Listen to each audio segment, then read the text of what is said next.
Oh, damn, they're just gonna drop me right in the thick of things, man. This looks incredibly dangerous and could be deadly. Zombies coming everywhere. Let's get out of this helicopter and do it. All right, this is a good way to start a game, even if the game doesn't look great graphically. Let's get in there. Let's do this. What? All right.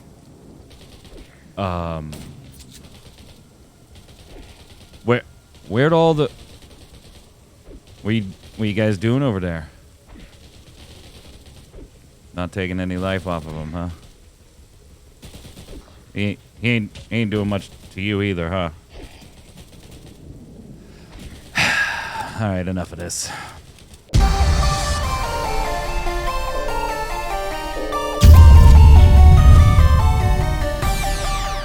Hello, Internet. Magic Man here from MMOBomb.com, bringing you another first look video, and this time it's for Undawn, the newly free-to-play survival game on mobile and PC, brought to you by developer Lightspeed Studios and publisher Level Infinite. We're going to spend about 10-15 minutes checking out the game, giving you our opinions of it, and spoiler alert, those opinions may not be great. Starting with character creation, you do get to create your character, pick from a bunch of presets, and get started there, but it actually is a little more robust than that. You can go in and tweak cheekbones and size and all that stuff, but it's in character creation that you're first going to find out that this game doesn't care about its own aesthetic. You could be a ninja, get some motorcycles, all kinds of different vehicles, look cyberpunky if you wanted. It doesn't matter. Cosmetics are going to be for sale, so do whatever the hell you want. You're also going to realize that, damn, is this mobile controls. I first figured out that when scroll wheel to zoom in on my character, actually had to pull back to zoom in. Getting into the gameplay, though, it is a third-person shooter with WASD movement. Q and E can be used to kind of peek around corners. You got your usual toggle sprint, and left mouse to fire, right mouse to look down sights. Grenades and drones and other things that you can craft later in the game, but you know the AI is a little brain dead here. But I gotta feel like the people at Undawn really thought, man, our game slaps. We need a way to get this out there and get the buzz about it. So what else is big out there and slaps? Will Smith. Let's put Will Smith in it. And yes, you're probably not gonna see Will Smith for a while until you play the game, but you will see him all over the different menus and cash shops called a brand spokesperson. Once you're in the game, you're going to find yourself running from a few zombies and then finding an outpost. We're 4 years after the outbreak of something, stop me if you've heard this one, and now zombies and the infected are all over the place, and Undawn tasks you with working together with others, NPCs and real players, to build outposts and survive. It's kind of basically like, I get the feeling like, hey, if your sim had to survive in DayZ. DayZ and all those other games, the first time you play them are probably pretty cool when you realize, hey, I gotta take drinks and make sure I'm hydrated, don't get too cold. Well, here we actually take that to the nth degree. Not only are you gonna have to worry about drinking and making sure you're protected from the elements, but as you can see, you get a lovely little device that makes sure you are so fresh and so clean, because yes, the cleanliness of your skin and clothes absolutely matters in an apocalypse. Not only that, you're going to have to exercise, you're going to have to rest, you're going to have to pee, you're going to have to poop. Those are two totally different items down here in the little control bar. Finding water so that you can drink. You're going to manage all of that, including your actual mood. So we finally get a nice hot bath for the first time in forever. So of course we take it in our skivvies. Hot baths are indeed amazing. After we get our first bath in a little while with our new friends who gave us all kinds of expensive equipment simply because we didn't shoot them on site, we're going to go and take a nap. Probably the first time taking a nap in bed for quite some time for our hero. So we'll hop in, take a little rest, get up in the morning, and then we'll think about how we want to deal with this whole zombie apocalypse. But once you get up in the morning, don't forget, what's the first thing you do when you get up? It's the first thing I do when I get up, and our character needs to take a pee, too, with this lovely camera shot sliding over to a cat for modesty. I'm sure there's a pussy joke in there somewhere. Now that we've relieved ourselves, it's time to get back to saving the world from the zombie apocalypse after we check ourselves in the mirror and make sure we're doing good. You're going to spend about 20 minutes or so after this meeting a variable cornucopia of NPCs that you won't care about and you won't remember, but after you wash your clothes. But of course, we don't wash that underwear. Who needs to wash that underwear? Just make sure that our leather jacket gets a nice laundering, and let's throw that son of a bee right back on and get to the action. Traveling through the outpost, you'll be introduced to a number of characters and initial crafting items, including odd conversations about this total stranger's boyfriend telling you, hey, why limit it to boys? Keep your options open. This was an accidental conversation after talking to this NPC for the second time.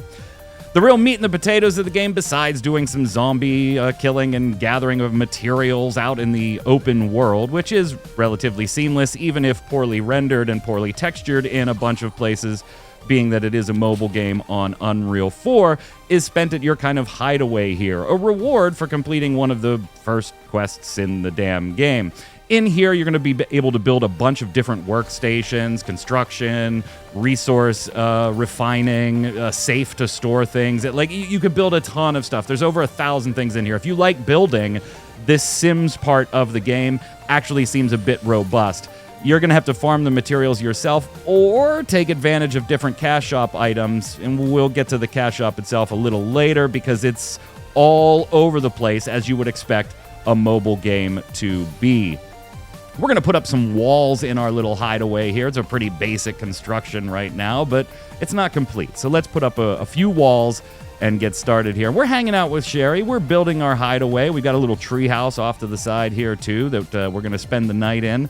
But this basic tutorial gives you the gist of everything you're going to be doing in the game. You're going to go do some PvE, following main story missions in the open world. You can jump into PvE-like quote-unquote dungeons. They're kind of like events instead. There is PvP in the game, laughably. We'll talk about that in a few minutes. Yeah, you're gonna build your hideaway to the extent that you want to. It is something that you can do with friends as well and build protections around it. So if you want to visit your friends and have them help you build a hideaway, go for it. And of course, plenty of cosmetics. Now, the game gets weird in a number of ways. We've already shown having to go pee and stuff like this, but we spend the night, me and Sherry here, in our little hideaway, and the next morning, Sherry was standing guard till 4 in the morning. We take over and we get this.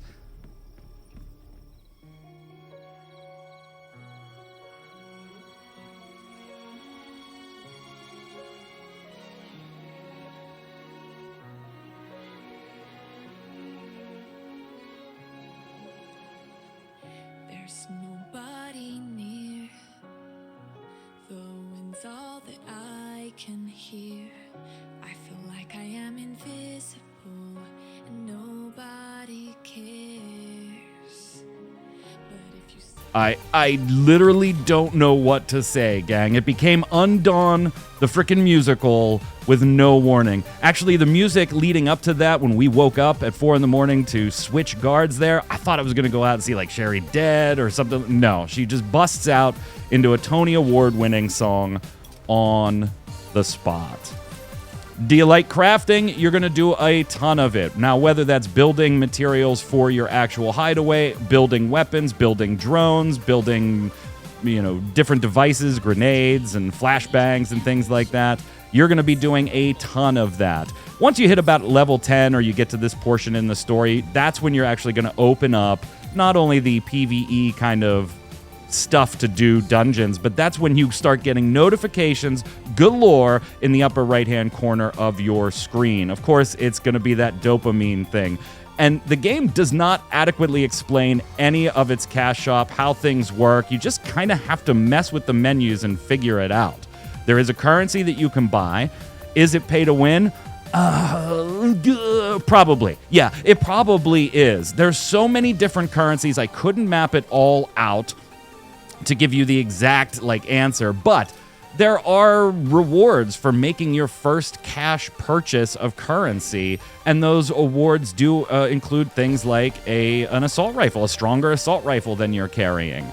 You can exchange currency A into currency B into currency C, and then use that currency to get, materials a certain number of times a day.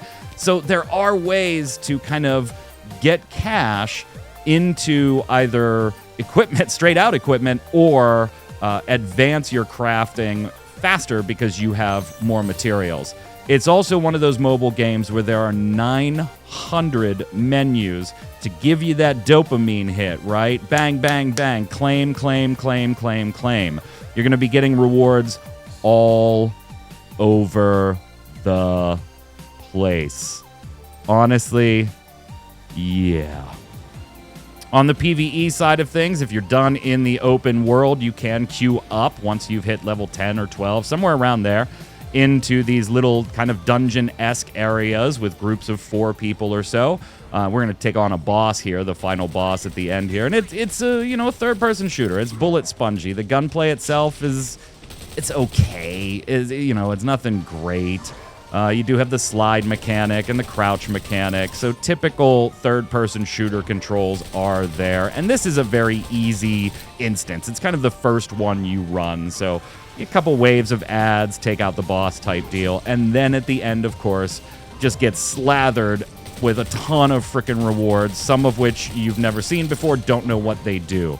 You are going to spend an inordinate amount of time in menus in this game, just trying to figure out, what do I need to craft this thing, then clicking those materials to see where can I get that, and it will tell you if it's available in the shop or not.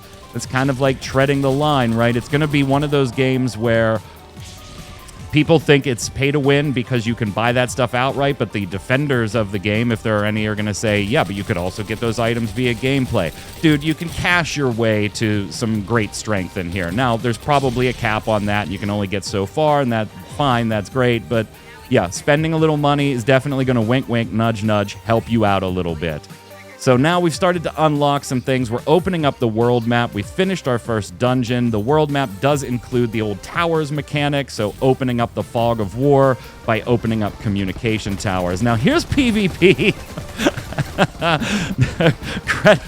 Credit where due on this one. This is not my footage because I absolutely just loved this clip, so I'm throwing a little bit in here. They took a link in the description below there so you can see the whole video. Yeah, they literally took all the points in the PvE match here and just sat and spawn camped them. Literally. Take a look at some of the stuff you could do in your hideaway if you get there, if you play it long enough. Honestly, gang, I can't for the life of me see myself playing this one all that long. Will Smith be damned, unfortunately. It's built on Unreal 4. The graphics aren't that great. There's some bad textures. It's very PS2 era almost in some regards, particularly when you play it on a PC and you have the ability to play at higher resolutions and things like that. Even the cutscenes, there's a lot of artifacting going on. In my book, at the end of the day, there's just better survival games out there. Even in the free-to-play space that have a cash shop, this is just not one I could give you the thumbs up on. If you want to check it out, though, it is free via Steam and your mobile devices. Check it out. Come on over to MMOBomb.com. Check out all the other First Look videos, podcasts, giveaways, and more that we have there. And until next time, gang, this is Magic Man saying stay safe. We'll see you on the servers.